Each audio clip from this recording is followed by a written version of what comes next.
देणं चाललंय कारण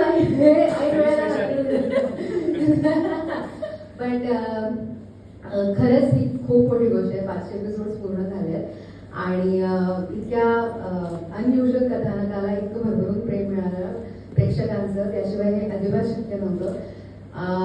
एक खूप अमेझिंग टीम एकत्र आल्यामुळे हे शक्य झालंय. Right from direction team, all background musicians, then actors, art team, production team, सगळे जर मी कोणाला मिस केलं असेल तर एक्सट्रीमली सॉरी.